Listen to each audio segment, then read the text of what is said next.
Bienvenue à la démonstration SAS de Syndemos. Connectez-vous à votre espace cabinet et retrouvez un tableau de bord listant vos dossiers. Retrouvez l'option de supprimer vos dossiers et par la cloche, activez les notifications.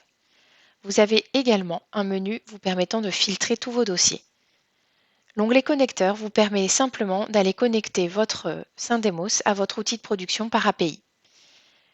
Le menu Collaborateur vous permet de créer vos utilisateurs et leur affecter les dossiers.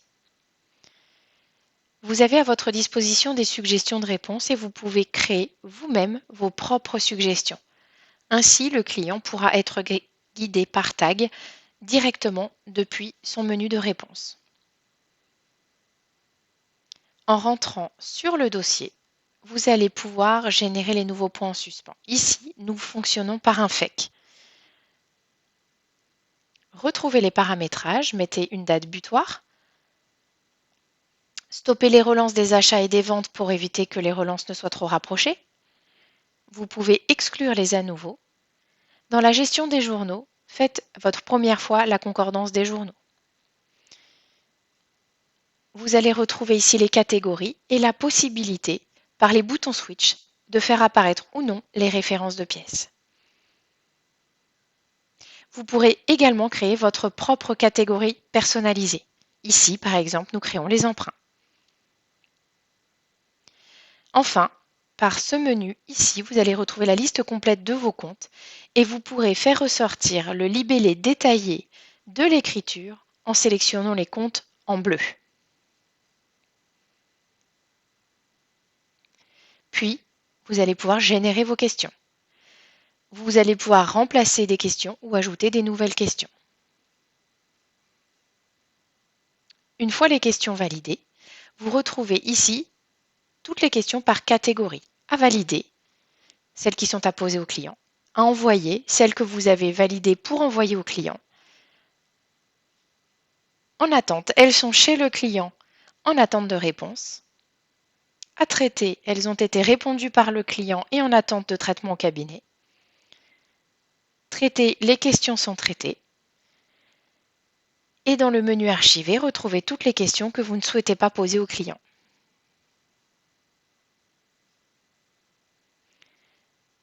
Rentrons maintenant dans les catégories. Retrouvez ici les différentes catégories, par exemple fournisseur. Vous allez pouvoir, sur un défaut de lettrage ou un lettrage partiel, poser des questions. On peut les exclure par la corbeille, on peut valider une question, évidemment. On peut y ajouter un complément d'information, si nécessaire.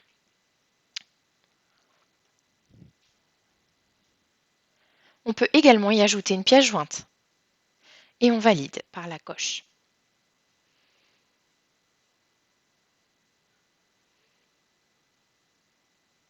Validez vos questions.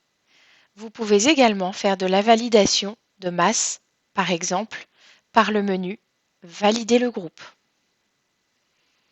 Vous pouvez également archiver un groupe si vous ne souhaitez pas poser les questions au client.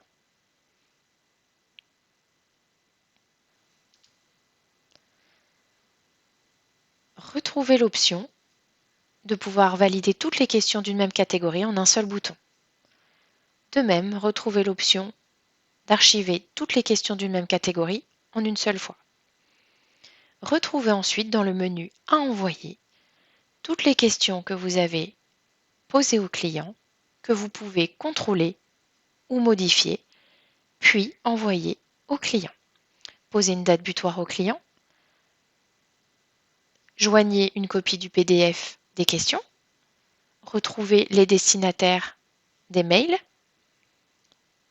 et la possibilité d'ajouter un commentaire au mail par défaut proposé. Puis, envoyez les questions à votre client. Une fois le bouton cliqué, retrouvez côté client un mail avec une copie du document des questions et la possibilité évidemment de se connecter sur la plateforme. Côté cabinet, retrouvez le même mail si vous avez évidemment coché l'option de notification. Le client peut lui se connecter depuis son smartphone. Il retrouve les questions qui sont à répondre et par les réponses guidées, les fameux tags, il peut cliquer et les réponses sont automatiquement saisies. Il peut également joindre une photo depuis son appareil photo et valider l'envoi. Par les tags toujours, il va pouvoir, de manière très simplifiée et guidée, répondre aux questions qui sont en attente sur son dossier.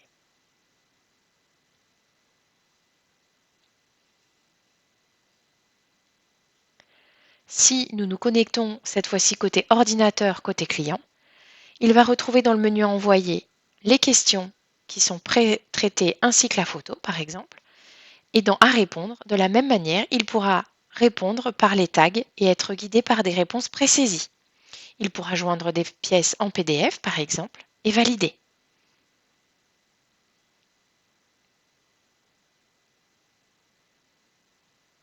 Il retrouve, tout comme vous, dans le menu à envoyer toutes les questions qu'il a validées, avec une possibilité de les modifier. Puis, il va pouvoir vous envoyer ses réponses. Des mails de notification vous sont envoyés et à vous et aux clients. Depuis votre espace cabinet, dans le menu À traiter, retrouvez les réponses de vos clients. Vous allez pouvoir valider vos réponses. Vous allez pouvoir également demander un complément au client, par exemple un justificatif non valide, ce qui va proposer au client une question qui sera à modifier et à compléter. Tout est formulé sous forme de chat pour la simplification et la compréhension de tous les utilisateurs. Dans le menu Traiter, retrouvez toutes les questions traitées et dans Archiver, vous pouvez supprimer par exemple toutes les questions que vous ne souhaitez pas voir apparaître ou les restaurer si c'était une erreur. Par le menu À traiter, retrouvez un trombone vous permettant de télécharger en une seule fois toutes les pièces transmises par votre client. Retrouvez également ce trombone par le menu Traiter.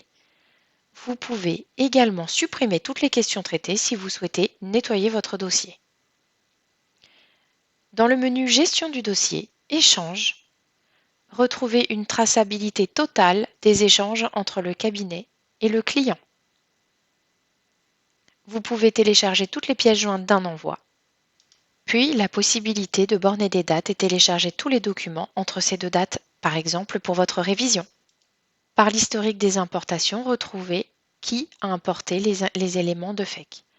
Dans l'espace cabinet, vous retrouvez une nouvelle fois des tableaux de bord et un tableau de relance avec des filtres vous permettant de retrouver vos dossiers, par exemple par date d'envoi, date d'expiration ou des questions en attente, et relancer votre client. Vous ne pourrez relancer qu'une fois par 24 heures. Et oui, on évite de les spammer. Nous vous remercions de votre attention et vous souhaitons une belle découverte de Saint-Démos.